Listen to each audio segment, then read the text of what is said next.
अब काफी बार हम सुन चुके हैं, काफी बहुत सारी वीडियोस हम देख चुके हैं कि आरबीआई का नोटिफिकेशन कब आ सकता है, एग्जाम कब हो सकता है, डेट्स क्या होंगी, वगैरह वगैरह। आज हम कुछ और ज्यादा इंपॉर्टेंट बात करेंगे, विच इज कि हम प्रिपेयर कैसे करें। नोटिफिकेशन तो आज नहीं तो कल आ ही जाएगा, है ना। नोटिफिकेशन तो आना ही है, वो तो आ ही जाएगा, बट प्रिपरेशन उससे ज्यादा जरूरी है, क्योंकि एक बार नोटिफिकेशन आ जाएगा उसके बाद समय इतना कम बचेगा कि आपको समझ नहीं आएगा कैसे क्या प्रिपेयर करना है, वगैरह वगैरह। So hello everyone, myself Pinky और मैं आप सभी का बहुत बहुत स्वागत करती हूँ अड्डा 24/7 रेगुलेटरी बॉडीज पर। मैं आपके करंट अफेयर्स की क्लासेस लेती हूँ, तो मैं आप सभी का स्वागत करती हूँ। और फटाफट आप सभी से एक बार रिक्वेस्ट है, जल्दी से सेशन को ज्वाइन कर लीजिए और जितने भी यहाँ पर स्टूडेंट्स हैं एक बारी चैनल को सब्सक्राइब कर दीजिए जल्दी से, ताकि हम जब भी आपके साथ जुड़े आपका एक भी सेशन मिस ना हो। और अगर आप नए हैं, अगर आपने अड्डा 24/7 का ऐप अब तक नहीं डाउनलोड किया है, जल्दी से डाउनलोड कर लीजिए, क्योंकि आपको यहाँ पर current affairs, section wise quizzes, job alerts, power capsules, videos, सारी चीजें यहाँ पर अवेलेबल करवाई जाती हैं। शुरू करते हैं बिना किसी देरी के, क्योंकि मैं आपके यहाँ पर करंट अफेयर्स और जीए वाला पोर्शन लेने वाली हूँ। तो आप सभी को पता है, देखिए ये वाला जो सब्जेक्ट है ये सबसे ज्यादा स्कोरिंग है, स्पेशली अगर हम फेज 1 की बात करते हैं। तो मैं तो कहूंगी फेज 2 में भी करंट अफेयर्स जो है बहुत इंपॉर्टेंट है। आपको पता है, अगर ईएसआई है, फाइनेंशियल मैनेजमेंट है, यहां से भी करंट ओरिएंटेड क्वेश्चंस ही आपसे पूछे जा रहे हैं।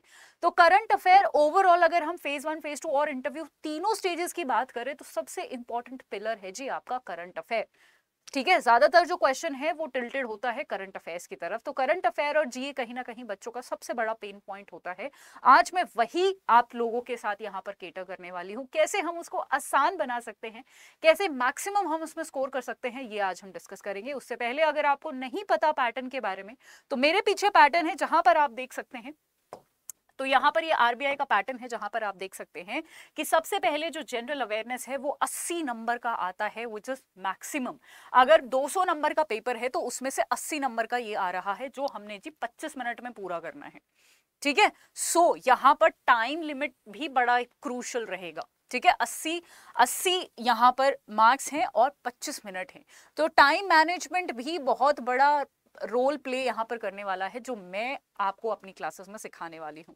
ठीक है, सो यहाँ पर 200 में से 80 विच इज ह्यूज, यानी 120 मिनट में से 25 मिनट में आपको 80 नंबर का अटेम्प्ट करना है। ठीक है, क्योंकि आज हम इसी की बात करने वाले हैं तो मैं इसी से स्टिक करूंगी। और मुझे लगता है कि अक्सर क्या करते हैं बहुत सारे लोग और बहुत सारे स्टूडेंट्स को भी ऐसा लगता है कि करंट अफेयर्स और जीए ना अलग अलग हैं।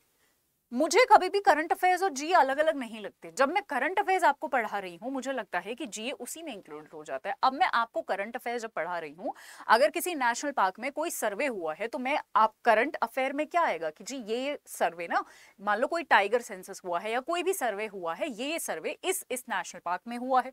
ये तो हो गया जी आपका करंट अफेयर वाला पार्ट। और आपका जीए वाला पार्ट क्या होगा, यानी स्टैटिक पार्ट क्या होगा कि वो नेशनल पार्क की लोकेशन बता दो, या फिर कोई और बॉडी अगर उससे रिलेटेड है तो उसके बारे में स्टैटिक सवाल पूछ लेंगे, तो मैं वो भी तो आपको साथ के साथ पढ़ाऊंगी ना, है ना। तो करंट अफेयर और जीए में कंबाइन लेकर चलती हूँ, पैरेलल लेकर चलती हूँ। ठीक है, अब क्वेश्चन आता है कि इसमें हम मैक्सिमम मार्क्स कैसे स्कोर कर सकते हैं। तो ध्यान से देखिएगा, सबसे पहले एक बारी मैं आपको यहाँ पर सिलेबस थोड़ा सा बताना चाहती हूँ। तो क्योंकि करंट अफेयर का सबसे ज्यादा वेटेज रहने वाला है, करंट अफेयर से बहुत सारे क्वेश्चंस यहाँ पर आने वाले हैं, चाहे वो आपका नेशनल करंट अफेयर हो, इंटरनेशनल करंट अफेयर हो। ठीक है, आधे आप सवाल लगा सकते हो कि बहुत सारे क्वेश्चन जो है करंट अफेयर से आने वाले हैं। उसके अलावा सो बेसिकली हम सबसे पहले तो करंट अफेयर्स पे अपना ध्यान देंगे। 6 महीने के करंट अफेयर्स मैं आपको एडवाइस करूंगी कि आप करिए। मान लो आपका जुलाई में पेपर है, तो उससे पिछले जो 6 महीने हैं, यानी जून, मई, अप्रैल, ये सारे जो महीने हैं, इन पर आप ज्यादा फोकस करिएगा और करंट अफेयर्स पर बहुत ज्यादा फोकस करिएगा। करंट में भी अगर मैं बात बोलूं तो आप बैंकिंग हो गया, फाइनेंशियल हो गया, आरबीआई सर्कुलर्स हो गए, इन सब पर थोड़ा ज्यादा ध्यान दीजिए, क्योंकि आरबीआई है तो आरबीआई से ही रिलेटेड चीजों पर सवाल भी पूछेगा वो। ठीक है, बाकी नेशनल इंटरनेशनल चीजें भी पूछेगा, बट ज्यादा ज्यादा हमें टाइम किसको देना है, हमें उन सारी चीजों को, फाइनेंशियल हो गया, बैंकिंग अवेयरनेस हो गया, या फिर आपका आरबीआई सर्कुलर्स, नोटिफिकेशन वगैरह हो गए, इन पर थोड़ा सा एक्स्ट्रा ध्यान देना है। ठीक है, अब ये करने कहाँ से हैं ये भी मैं आपको लास्ट में बताने वाली हूँ, तो डोंट वरी, ये बहुत ही बहुत ही कॉम्प्रिहेंसिव वीडियो है जहां पर आपको सारी चीजें मैं यहाँ पर प्रोवाइड करवाऊंगी। उसके बाद आप यहाँ पर देख सकते हैं इंडियन बैंकिंग सिस्टम, बैंकिंग के बारे में आरबीआई के जितने भी आपके इकोनॉमिक न्यूज हैं, ठीक है, उसके साथ साथ बैंकिंग अवेयरनेस है, जितनी भी इंडियन फाइनेंशियल सिस्टम वाली चीजें हैं, या फिर आपके मॉनेटरी प्लान्स हो गए, मॉनेटरी पॉलिसी होगी, ठीक है, रेपो रेट वगैरह जिसमें आते हैं, ये सारी चीजें हमें पढ़नी है, इसके फैक्ट्स भी, इनके कॉन्सेप्ट्स भी, ताकि अगर आसान सवाल आए वो भी हम अटेम्प्ट कर पाए, और अगर इनकेस अगर पेपर आरबीआई ने डिफिकल्ट बना दिया इस बार तो हमें कंसेप्ट्स जरूर पता होने चाहिए। और कंसेप्ट्स मुझे लगता है हमें एनीवेज पता होने चाहिए, क्योंकि कंसेप्ट्स आपसे इंटरव्यू में पूछ लेगा वो, है ना। अब इंटरव्यू में आपसे फैक्ट तो पूछेगा ना, नहीं ना सिर्फ कि ये बता दो जी, इसका नंबर बता दो, नहीं, वो आपसे पूछेगा ऐसा है तो क्यों है, इसको कैसे सॉल्व कर सकते हैं, ठीक है, वगैरह वगैरह, ये सारी चीजें जो है आपसे पूछ सकता है। तो हमें थोड़ा सा कंसेप्चुअल क्लैरिटी होनी चाहिए चीजों की, राइट। उसके बाद बैंकिंग के जितने भी टर्म्स हैं, राइट। उसके बाद government schemes, very important, government scheme से आपके काफी ज्यादा सवाल आ जाते हैं, और गवर्नमेंट स्कीम का एक वन स्टॉप सोल्यूशन है जो कि PIB। मैं आपको वीकली PIB करवाती हूँ रोज सुबह 7 बजे, सैटरडे को सुबह 7 बजे वीकली PIB का सेशन में लेती हूँ, जहां पर सारी गवर्नमेंट स्कीम्स हो जाती हैं। और उसके नेक्स्ट डे यानी संडे को मैं सुबह 7 बजे स्पेसिफिकली आपका वीकली गवर्नमेंट स्कीम्स का सेशन लेती हूँ, वहां पर भी गवर्नमेंट स्कीम्स होती हैं। तो आप दोनों ही सेशंस फॉलो करिए, गवर्नमेंट स्कीम आपकी बहुत ज्यादा स्ट्रांग हो जाएगी और कुछ भी नहीं छूटेगा, और गवर्नमेंट स्कीम से ट्रस्ट में क्वेश्चन आएंगे ही आएंगे, ठीक है। उसके बाद आपका स्पोर्ट्स न्यूज हो गया, बुक्स एंड ऑथर्स हो गए, ठीक है। और उसके बाद थोड़ा सा आपका स्टैटिक जीके, जो कि करंट के पैरेलली ही हम पढ़ते चलेंगे। स्टैटिक में हमें बहुत ज्यादा अलग से कुछ नहीं पढ़ना होता, जो करंट में चीजें हैं वही स्टैटिक में भी आपसे पूछ ली जाती हैं, ठीक है। तो आपको प्रीटी मच आइडिया हो जाना चाहिए कि किस चीज पर मुझे ज्यादा ध्यान देना है। और अगर अभी भी आपको क्लैरिटी नहीं है तो मैं आपको सजेस्ट करूंगी एक बार उठा के PYQ जरूर देखिएगा, प्रीवियस ईयर क्वेश्चन पेपर से आपको पता चलेगा कि कौन से सेक्टर पर ज्यादा ध्यान देना है, कौन सी चीजों पर आप थोड़ा सा लाइट ध्यान दे सकते हैं, या फिर कौन सी चीजों को आप नहीं पढ़ सकते हैं। क्योंकि स्मार्ट प्रिपरेशन इसी को कहते हैं, जब हमें ये पता हो, ये क्लैरिटी हो कि क्या पढ़ना है और क्या नहीं, ठीक है। चलिए कुछ और चीजें मैं आपको यहाँ पर बताना चाहती हूँ अगेन कि किन चीजों पर आपको ज्यादा ध्यान देना है। तो सबसे पहले आपको आरबीआई सर्कुलर्स जरूर करने हैं, अच्छे से करने हैं। मैं मंथली आपको आरबीआई सर्कुलर्स करवाती हूँ, ठीक है। जनवरी के मैं करवा चुकी हूँ, Jan-Feb के मैं करवा चुकी हूँ, ठीक है। सो मैं मंथली आपको यहाँ पर करवाती हूँ, क्योंकि एक ही मंथ में सारे सर्कुलर्स में करवा दूं, एक ही वीडियो में एक कॉम्प्रिहेंसिव वीडियो ले आऊं, ठीक है, ताकि आपको रिवीजन के लिए आसान हो जाए। तो ये जो मैंने वीकली और मंथली प्रोग्राम चलाए हुए हैं ना, ये इसलिए चलाए हुए हैं ताकि जब आपका एग्जाम होएगा ना, एग्जाम से पहले जब आप ये मंथली वीडियोस देखोगे ना, तो आपके लिए ना बहुत आसानी हो जाएगी। मंथली वीडियो हो गया, आपका मंथली कंपाइलेशन, PDF भी दूंगी मैं आपको, ये रिवाइज करने में ना ट्रस्ट में इतना आसान हो जाएगा, बहुत आसान। इसलिए मैं यहाँ पर डेली या फिर आरबीआई सर्कुलर्स हो गया वीकली नहीं करवा रही हूँ, क्योंकि आपके पास ना कंपाइल्ड हो जाएगा, वो बहुत सारी वीडियोस आपको करनी पड़ेंगी। मंथली करवाऊंगी, 6 वीडियो देख लेना बस, यानी 6 महीने की 6 वीडियो, आरबीआई सर्कुलर पूरा कंप्लीट, राइट। चलिए उसके बाद बैंकिंग एंड फाइनेंशियल न्यूज पर भी हम ध्यान देंगे, जो मैं कहां पर करवाती हूँ, जो मैं अपने बिगर पिक्चर में करवाती हूँ, जो 6 बजे आता है, आप वहां पर भी देख सकते हैं। उसके बाद हम MCQ, मैंने क्या लिखा है, MCQ फ्रॉम अदर सोर्सेज। देखिए ये हमेशा मैं रेकमेंड करती हूँ अपने स्टूडेंट्स को कि जहां से आप पढ़ते हैं, किसी भी इंस्टीट्यूट से, किसी भी कोचिंग से, किसी भी वेबसाइट से, किसी भी सोर्स से आप पढ़ रहे हैं, MCQ जब आप लगाते हैं तो किसी और सोर्स के MCQ लगाइएगा। इसके 2 फायदे हैं, एक तो जिस भी कोचिंग का या जिस भी इंस्टीट्यूट से या जिस भी वेबसाइट से आप पढ़ रहे हैं, उसी के MCQ अगर आप लगाओगे तो वो सेम रिपीटेड क्वेश्चंस वहां पर होंगे, ठीक है। अगर आप अलग सोर्स से लगाओगे ना, तो आपको एक तो नई चीजें पता चलेंगी, और आपकी सच में कैसी प्रिपरेशन है, आपने कितना सच में तैयार करा है, वो भी आपको आइडिया लग जाएगा, ठीक है। तो हमेशा अगर A सोर्स से पढ़ाई करी है तो B सोर्स के MCQs आपको अटेम्प्ट करने हैं, इससे आपके छूटे हुए पोर्शन भी कवर हो जाएंगे, और आपको अपनी प्रिपरेशन का रियल स्टैंडर्ड भी पता चल जाएगा। आपको पता चल जाएगा कि अभी आपको कितना पढ़ना बाकी है, ठीक है। सो हमेशा उस सोर्स का भी आप लगा सकते हैं, ऐसा ही नहीं, मैं ये नहीं कह रही कि उस सोर्स का तो लगाइए ही मत, आप लगा सकते हैं, बट दूसरे सोर्स से भी एक MCQs आप प्रैक्टिस करिए। और अगर आप सेक्शन वाइज प्रैक्टिस कर लेंगे, कि मान लो जैसे मैं कैसे करवाने वाली हूँ आपको, मैं आपको मंथली करंट अफेयर्स पढ़ाने वाली हूँ। तो जैसे जनवरी का हमारा पूरा हो गया तो हम जनवरी का एक टेस्ट कंडक्ट कर लेंगे, फेब का हो गया, फेब का टेस्ट कंडक्ट कर लेंगे, ऐसे जो है सेक्शन वाइज जो है मैं यहाँ पर आपके टेस्ट कंडक्ट करने वाली हूँ, ताकि आपकी प्रिपरेशन तो हुई ही हो, उसके साथ साथ आपकी फटाफट जो है चीजें रिवाइज भी हो जाए, और टेस्ट और टाइम मैनेजमेंट भी मैं आपको अपनी क्लासेस में सिखाती हूँ या सिखाने वाली हूँ, जब जो भी मेरे पेड बैचेस हैं। नाउ स्टडी लेस, रिवाइज मोर। देखिए एक सोर्स को फॉलो करिए, एक ही सोर्स को फॉलो करिए। ऐसा नहीं है आप 4 जगहों से पढ़ रहे हो और बस पढ़ रहे हो, उसको रिवाइज नहीं कर पा रहे हो, क्योंकि जब 4 जगहों से पढ़ोगे तो इतना ही टाइम मिलेगा कि आप कंप्लीट कर पाओ सिलेबस ही। रिविजन का टाइम तो मिलेगा ही नहीं, 100% आपको रिविजन का टाइम नहीं मिलेगा। तो आपको करना क्या है, आपको एक डेडिकेटेड अच्छा सोर्स फॉलो करना है और उसी को 4 बार 5 बार जितना आपके पास टाइम है उसी को रिवाइज करो ना, है ना। So it is always good to study one book and revise it 10 times, then reading 10 books। ठीक है, तो एक किताब पढ़िए, एक सोर्स पढ़िए और उसको बार बार रिवाइज करिए।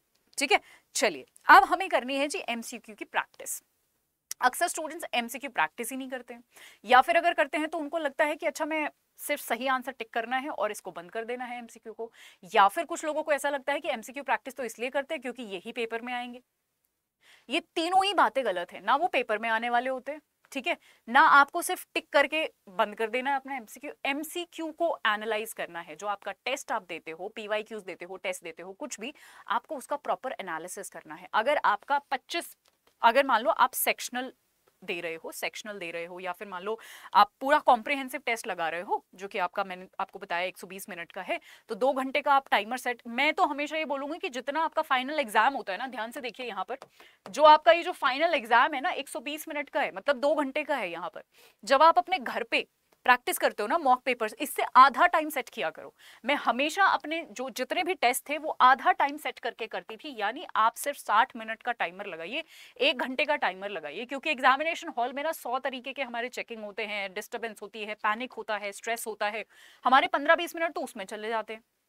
ठीक है, ऊपर और फिर हमें थोड़ा सा तो अपना एक्स्ट्रा टाइम लेके चलना पड़ेगा ना, तो हमेशा जितना भी टाइम हो उससे हाफ टाइम का टाइमर लगा के अपने एमसीक्यू प्रैक्टिस करना। ठीक है, तो अगर कॉम्प्रिहेंसिव टेस्ट दे रहे हो 1 घंटे का टाइमर लगाओ, अच्छे से प्रैक्टिस करो, एंड ट्रस्ट मी ये पॉसिबल है। चलो 1 घंटा नहीं हो तो 1.5 घंटा लगाओ, उससे ऊपर मत लगाना। ठीक है, अगर आपको शुरू में दिक्कत आए, 1 घंटे में पेपर नहीं अटेम्प्ट हो रहा, कोई बात नहीं, 1.5 घंटे का लगाओ, 1 आवर 30 मिनट्स का लगाओ और इसको प्रैक्टिस करो। और मैंने ये किया है तो ये पॉसिबल है, ऐसा नहीं है कि ये मैं इम्पॉसिबल बात बोल रही हूँ, ये बिल्कुल पॉसिबल है।